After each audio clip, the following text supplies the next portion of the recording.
Assalamualaikum warahmatullahi wabarakatuh. Perkenalkan, saya Rika Mulyani Muhtar dari SMP Negeri 8 Purwakarta, calon guru penggerak Angkatan 11, Kabupaten Purwakarta, Jawa Barat. Kali ini saya akan memaparkan tugas 1.3.H. Demonstrasi kontekstual modul 1.3 visi guru penggerak mengenai menjalankan model manajemen perubahan inquiry apresiatif Bagja. Apa yang dimaksud dengan inquiry apresiatif atau disingkat IA? Inquiry apresiatif dikenal sebagai sebuah pendekatan kolaboratif dalam melakukan perubahan yang berbasis kekuatan. Dikembangkan oleh David Cooperrider dengan menggunakan psikologi positif dan pendidikan positif. Selain sebagai paradigma berbasis kekuatan, juga merupakan salah satu model manajemen perubahan kolaboratif yang membawa perbaikan dalam suatu sistem, misalnya organisasi atau komunitas. Dalam melaksanakan manajemen perubahan, kita mengenal dengan istilah tahapan Bagja. Ada 5 tahapan utama yang kita terjemahkan dalam bahasa Indonesia dengan akronim Bagja. Perlu diketahui bahwa dalam bahasa Sunda, Bagja arti sederhananya adalah bahagia. Pemilihan nama ini adalah untuk menggambarkan proses yang akan dibawakan sepanjang penerapan model dan membawakan perubahan. Tahapan ini diadaptasi dari apa yang dipaparkan oleh Noble and McGrath di tahun 2016. Pertama, B. Buat pertanyaan, define. Kedua, A. Ambil pelajaran, discover. Ketiga, G. Gali mimpi, dream. Keempat, C. Jabarkan rencana, design. Kelima, A. Atur eksekusi, deliver. Tahap pertama, B. Buat pertanyaan, define. Berisi pertanyaan-pertanyaan untuk menentukan arah penelusuran. Membuat pertanyaan utama yang akan menentukan arah penyelidikan kekuatan atau potensi atau peluang. Mendefinisikan tujuan. Pertanyaan dibuat untuk memprovokasi atau menginisiasi perubahan atau prakarsa. Melakukan tindakan untuk menggalang atau membangun koalisi atau tim perubahan dukungan urgensitas. Tahap kedua, A. Ambil pelajaran, discover. Memandu bagaimana pengalaman positif dari individu atau kelompok atau komunitas lain yang akan dijadikan pembelajaran. Menyusun pertanyaan lanjutan untuk kenali kekuatan atau potensi atau peluang lewat penyelidikan. Mengidentifikasi atau mengapresiasi yang terbaik dari apa yang telah ada. Menemukan inti positif. Setiap pertanyaan dibuat dengan hati-hati dan sifatnya positif. Menentukan cara kita menggali fakta, memperoleh data, diskusi kelompok kecil atau besar, survei individu, atau multi unsur. Tahap 3, G. Gali mimpi atau dream. Berupa narasi keadaan ideal jika prakarsa perubahan telah terwujud. Menyusun deskripsi kolektif bila mana inisiatif terwujud. Membayangkan dan menggambarkan masa depan. Gambaran masa depan dimunculkan dari contoh-contoh yang membumi dari masa lalu yang positif. Mengalokasikan kesempatan untuk berproses bersama, multi unsur, kapan, di mana, siapa saja.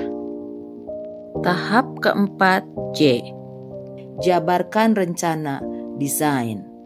mengidentifikasi tindakan-tindakan yang akan dilakukan. Mengidentifikasi tindakan konkret yang diperlukan untuk menjalankan langkah-langkah kecil sederhana yang dapat dilakukan segera dan langkah berani atau terobosan yang akan memudahkan keseluruhan pencapaian. Menciptakan organisasi yang ideal demi mencapai mimpi. Mempertahankan perubahan positif atau menindaklanjuti masa lalu organisasi yang paling positif dan potensial. Menyusun definisi kesuksesan pencapaian bertahap. Tahap kelima, yaitu tahap terakhir. A. Atur eksekusi. Deliver. Membantu transformasi rencana menjadi nyata. Menentukan siapa yang berperan dalam pengambilan keputusan merupakan awal dari penciptaan budaya belajar apresiatif yang berkelanjutan. Menyelaraskan interaksi setiap orang atau unsur yang terlibat agar dapat bersama-sama menciptakan co-create masa depan. Mendesain jalur komunikasi dan pengelolaan rutinitas, misalnya protokol atau SOP, knowledge management, MONEF atau refleksi.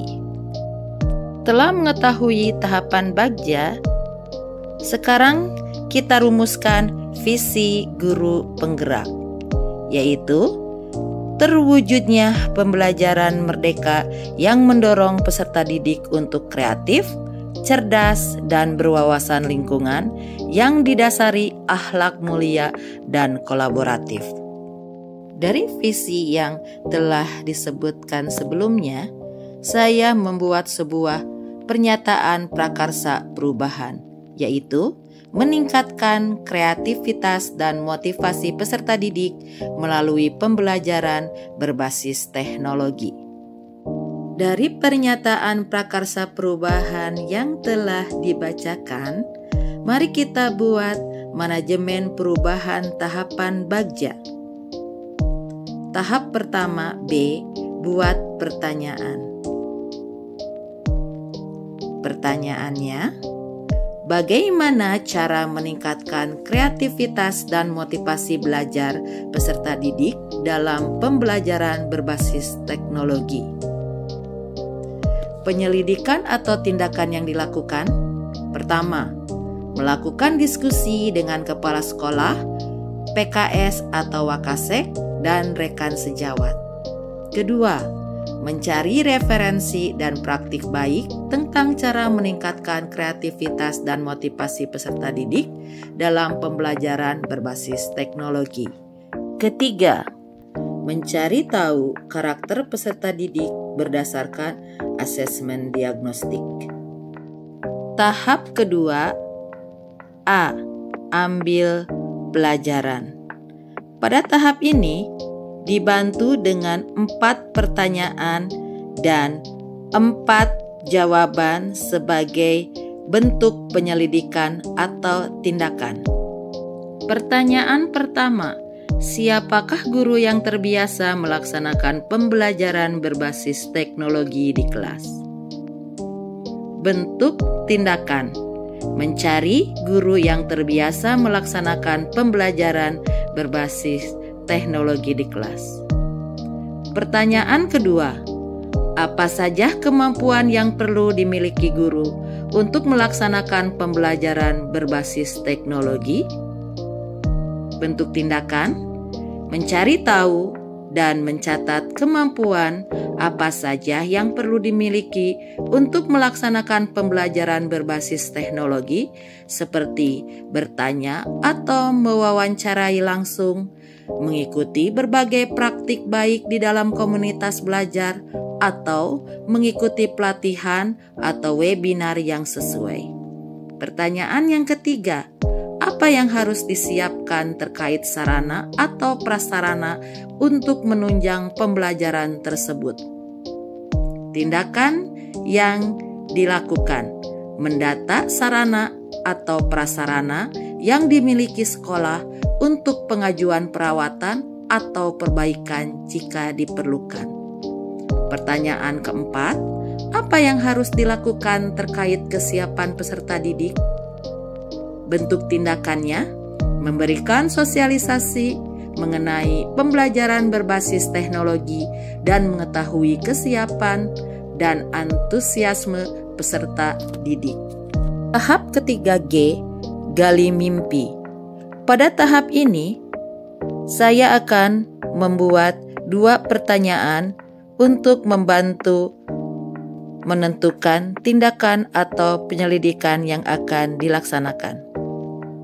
Pertanyaan yang pertama, apa saja kebiasaan-kebiasaan baru yang saya bayangkan terjadi jika pembelajaran berbasis teknologi telah berjalan baik?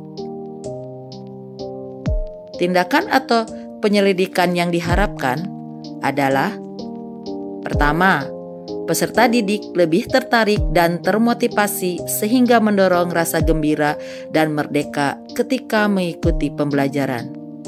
Kedua, terbentuknya kreativitas peserta didik karena terbiasa dalam pembelajaran penggunaan teknologi yang berdampak pada kecakapan mereka dalam penggunaan teknologi dalam kehidupan sehari-hari. Ketiga, perasaan bahagia dari guru karena melihat peserta didik yang bersemangat dalam belajar dan juga mengurangi beban dan rasa lelah guru dalam melaksanakan pembelajaran, karena penggunaan teknologi itu pada dasarnya sangat membantu dan meringankan pekerjaan guru. Pertanyaan kedua, apa hal atau sumber daya yang kita bayangkan akan tersedia untuk mempertahankan pelaksanaan pengembangan pembelajaran tersebut agar terlaksana dengan baik? Penyelidikan atau tindakan yang dilakukan yaitu ketersediaan sarana atau prasarana seperti komputer, laptop yang baik, jaringan internet yang memadai, infokes dan peralatannya yang mengakomodir semua guru. Tahap keempat J, jabarkan rencana. Pada tahap ini, saya akan membuat 2 pertanyaan untuk membantu penyelidikan atau tindakan yang akan dilakukan. Pertanyaan pertama, apa langkah untuk mulai membiasakan pembelajaran berbasis teknologi di kelas? Penyelidikan tindakan yang dilakukan: 1. Memanfaatkan komunitas belajar untuk memperluas pengetahuan dan keterampilan pembelajaran berbasis teknologi dengan cara berbagi praktik baik di antara sesama rekan sejawat atau mendatangkan narasumber dari luar. Kedua, berkolaborasi dengan rekan sejawat dalam pembuatan perangkat pembelajaran seperti LKPD, bahan ajar, dan instrumen penilaian yang tepat.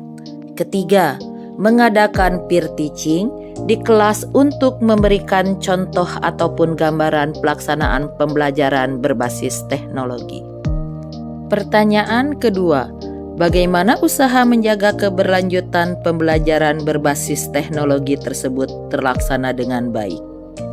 Penyelidikan atau tindakan yang dilakukan: pertama, membuat desain pembelajaran berbasis teknologi yang lebih bervariasi, menyenangkan, dan kreatif yang melibatkan peserta didik dalam menggali potensi. Kedua, menjaga semangat dan rasa percaya diri guru, yaitu dengan saling mendukung dan berkolaborasi demi mendapatkan solusi. Tahap kelima, yaitu tahap terakhir A, atur eksekusi. Pada tahapan ini, saya membuat 2 pertanyaan untuk membantu penyelidikan dan tindakan yang dilakukan. Pertanyaan pertama, siapa saja yang akan terlibat dalam mewujudkan pengembangan pembelajaran ini? Berperan sebagai apa saja?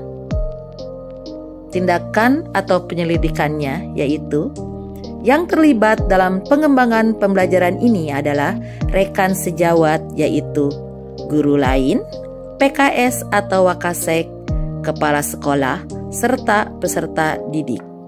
Perannya adalah yang pertama, guru lain, menampung curhatan tentang kesulitan dan berdiskusi bersama untuk mencapai solusi yang terbaik melalui kegiatan refleksi dan evaluasi.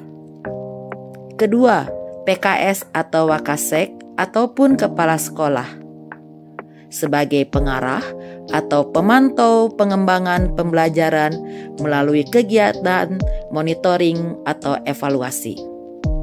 Ketiga, peserta didik, karena mereka adalah subjek aktif pelaksana pembelajaran. Pertanyaan kedua, bagaimana pelaksanaan rancangan pengembangan pembelajaran ini dilakukan? Dengan tindakan atau penyelidikan. Pertama, mengajak teman sejawat yang memiliki keinginan yang sama dan kemampuan yang menunjang pelaksanaan pembelajaran. Kedua, mencari informasi atau googling tentang pengembangan pembelajaran yang bisa di ATM. Tiga, mempelajari dan mencari aplikasi atau teknologi pembelajaran yang sesuai. Keempat, mengadakan refleksi dan evaluasi terkait pelaksanaan pengembangan pembelajaran yang telah dilaksanakan. Demikian pemaparan tugas demonstrasi kontekstual modul 1.3 visi guru penggerak. Semoga bermanfaat. Mari bergerak, selalu menggerakkan, dan mudah-mudahan segera berdampak. Terima kasih. Wassalamualaikum warahmatullahi wabarakatuh.